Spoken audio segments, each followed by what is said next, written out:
Welcome back to FBC1 with your host, Jeremy Carroll. We have some breaking news. The one, the only, Landon Tucker is coming out of retirement to once again join the CentriKid staff. Our inside informant, Michael Wally, has told us that he's going to be joining the powerhouse CK8 team. Your FBC1 news team has caught up with Landon for this exclusive interview about what brought him to this place in his journey. Hey guys, for those of you who have not met me, my name is Landon Tucker and I'm going to be your camp pastor this year. Listen, whenever I'm watching any journey videos, I watched a ton over the years, they're really awesome. Sometimes they're awkward and they're kind of clammy, and so I just decided why not make mine fun.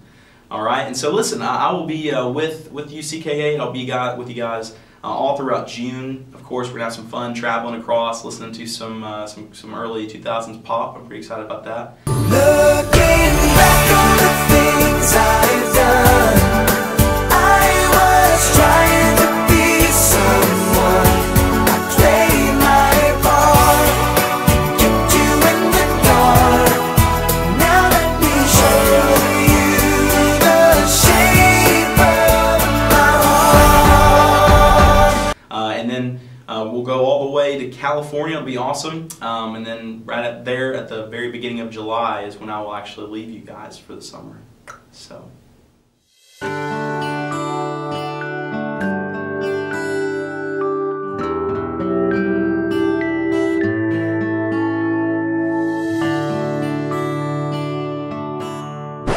I grew up in Starkville, Mississippi. Moved around a few different times. My family now lives in Birmingham, and I live here in Tuscaloosa, Alabama. I've been a part of First Baptist Tuscaloosa staff for the past, it'll be 2 years in August.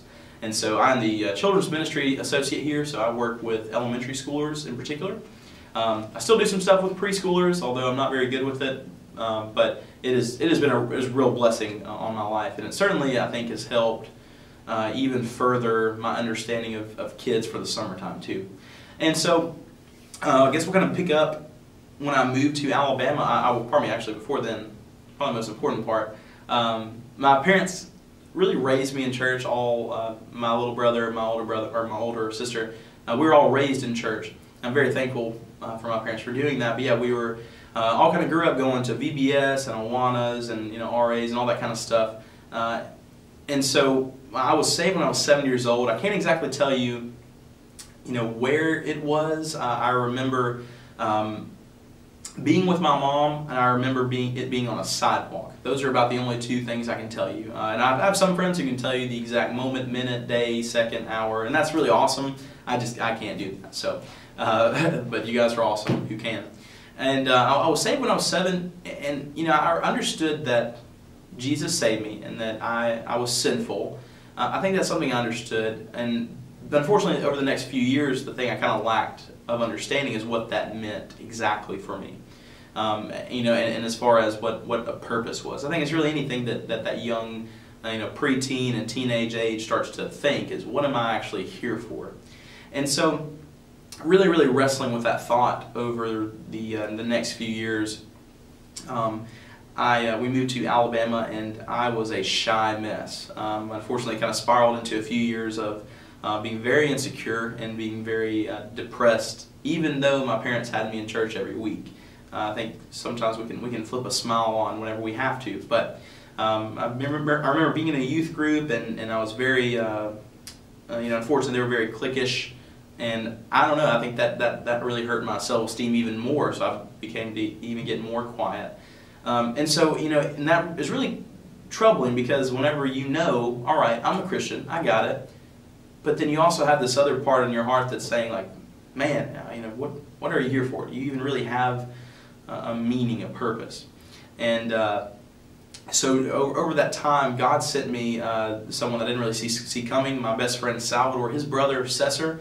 I'll mention his story this year on stage probably. Basically, God took a person who was very sinful, like we all are, who was completely against God, and through an incredible journey, Cesar, my best friend's brother, got saved. And so Cesar, I remember going and doing something I never did at that age, and that was investing in younger people like his brother and myself. And so through listening to him talk about his journey to become a Christian, he really started to inspire me to pick up my Bible more. You know, I mean, God should be enough inspiration in general, but sometimes I think God sends those kind of people to do that. And so, really wonderful being able to listen to Him and to His words, and that made me want to get into my Bible even more and read His truths. And so I moved again to Birmingham, Alabama, and started going to a high school up there. And I just remember over that summer, God really changing my heart and putting a purpose in there to reach out to people who were shy and who were quiet. And God really helped basically put a joy in my heart through everything I did. And I think it's very, very clear to see that that was Him. I think that's also the reason that I probably felt so small and alone, is so that God could be glorified later on. And so through that time, and God's done some great things. He's put some great mentors in my life and people who have connected the dots to lead me to where I am today, to lead me even to where my job I'm in today here at First Baptist Tuscaloosa. So, you know, we have a great responsibility this summer, but it's going to be really wonderful. We all come from different walks of life and do different things, but it's really awesome. We're coming together this summer for one purpose, and that is to let Christ's name be known.